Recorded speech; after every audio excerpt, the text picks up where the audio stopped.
Assalamualaikum warahmatullahi wabarakatuh. Kembali lagi di Edukan, Edukasi Pendidikan. Apa kabar teman-teman semua? Semoga kalian semua dalam keadaan sehat walafiat.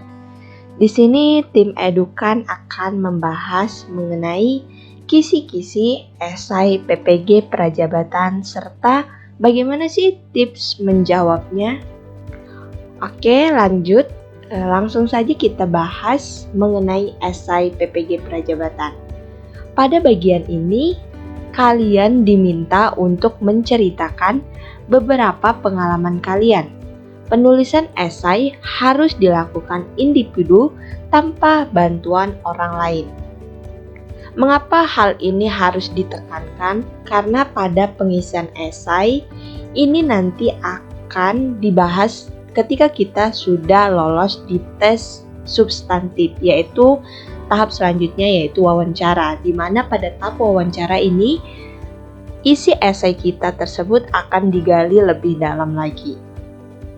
Isilah esai berdasarkan pengalaman kalian, sehingga nanti ketika kalian diwawancarai, kalian dapat dengan mudah menjelaskan mengenai poin-poin apa saja yang telah kalian lakukan, karena itu tidak diada-adakan dan berdasarkan pengalaman kalian sendiri.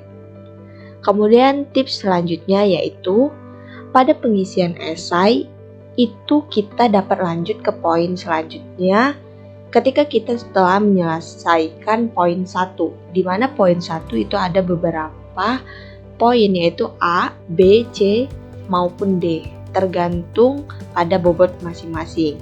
Sehingga ketika kita sudah melanjutkan ke poin 2, kita tidak dapat lanjut lagi ataupun dapat melihat lagi ataupun mengubah pada poin pertama. Sehingga tips dari Edukan yaitu harus mengcopy paste ke Word ataupun kita mengetik dulu di Word baru kita pindahkan ke esai.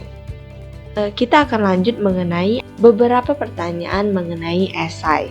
Yang pertama yaitu apa yang memotivasi Anda menjadi guru? Apa yang Anda lakukan untuk mewujudkan motivasi tersebut? Tips dari Edukan yaitu kalian harus membarengi pertanyaan atau jawaban tersebut dengan fakta ataupun hal yang pernah kalian lakukan. Misalnya, motivasi saya menjadi seorang guru, saya ingin mengajarkan ataupun ingin membagikan ilmu yang pernah saya peroleh di universitas ataupun ketika saya masih berkuliah.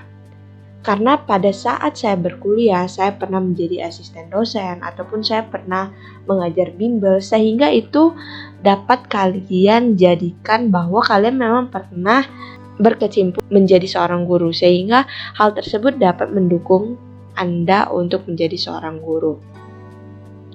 Kemudian yang kedua yaitu ceritakan pengalaman ketika Anda perlu mempelajari hal-hal baru untuk meningkatkan performa. Hal-hal baru apa yang Anda pelajari? Nah, yang kedua ini juga kita berdasarkan pengalaman kita. Misalnya ketika kita tidak mengetahui hal tersebut, apa yang kita lakukan? Upaya apa sehingga kita dapat mengatasi kelemahan-kelemahan kita tersebut. Misalnya saya lemah di pelajaran di sini, sehingga saya mengulas materi tersebut lebih ekstra, ataupun saya bertanya dengan teman saya yang lebih bisa, dan lain sebagainya. Nah, poin yang ketiga ataupun yang selanjutnya yaitu terkadang kita diminta untuk melakukan sesuatu yang menurut kita tidak sesuai dengan nilai, etika, pedoman kerja, ataupun aturan yang berlaku. Ceritakan satu pengalaman Anda terkait situasi tersebut dan jelaskan secara detail. Nah, pada poin yang ketiga ini pada saat kita bekerja ataupun ketika kita saat di bangku perkuliahan, pastinya kita pernah berhadapan dengan sesuatu yang menurut kita tuh tidak sesuai ataupun menentang nilai, etika, ataupun lain sebagainya. Sehingga bagaimana cara kita mengatasi hal tersebut? Bagaimana kita harus menolak hal tersebut tetapi tidak menyakiti pihak lain dan lain sebagainya. Selanjutnya yang keempat yaitu ceritakan secara spesifik situasi pengalaman Anda saat bekerja sama dengan orang lain yang memiliki beragam perbedaan, seperti budaya, cara pandang, latar belakang pendidikan, cara berpikir, dan lain sebagainya. Nah, pada poin yang keempat ini kita dituntut untuk menceritakan pengalaman kita ketika kita bekerja sama, baik ketika kita berorganisasi maupun di lingkungan kerja kita, dan menceritakan hal-hal yang kita alami paling terbaru, karena pada tahap wawancara itu diminta pengalaman 3 tahun terakhir. Tetapi ketika kita fresh graduate itu tidak masalah bahwa kita menceritakan pengalaman kita ketika kita berkuliah. Kemudian yang kelima yaitu ceritakan salah satu pengalaman Anda saat mengembangkan kemampuan dan keterampilan orang lain. Contoh anak didik, rekan sejawat, anggota komunitas, ataupun organisasi.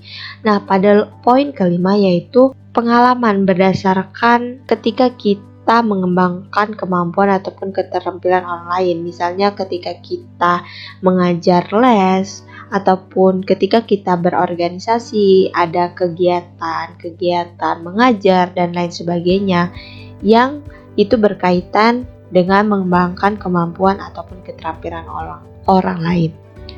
Dan poin keenam yaitu ceritakan salah satu keputusan penting dalam suatu kegiatan, baik dalam pekerjaan, organisasi, komunitas, perkuliahan yang pernah kita ambil. Nah, pada poin keenam, di sini kita dituntut untuk menceritakan ataupun apa sih keputusan paling besar di dalam hidup kalian yang pernah kalian ambil.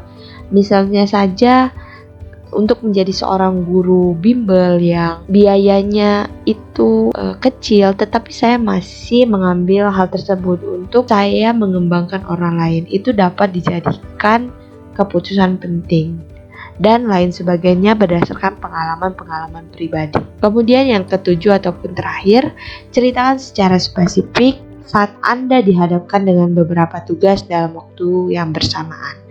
Nah, poin ini ketika kita berkuliah maupun ketika kita bekerja, bagaimana kita harus memanajemen, bagaimana kita dapat menentukan skala prioritas ketika suatu tugas itu berbarengan. Bagaimana cara kita mengatasinya dan bagaimana memastikan bahwa tugas itu selesai dengan tenggat waktu yang telah ditentukan. Tentunya kita mengisi ini berdasarkan pengalaman kita pribadi. Baiklah teman-teman, itu saja tips dan trik dari tim Edukan, Edukasi Pendidikan. Jika kalian ada yang ingin ditanyakan, boleh komen di bawah. Dan jika ada teman-teman yang membutuhkan informasi mengenai hal yang kami sampaikan, boleh kalian share. Dan jangan lupa kalian tekan like, comment, dan subscribe sehingga kami tim Edukan bersemangat untuk mengupload konten-konten berikutnya. Bye bye, see you next time.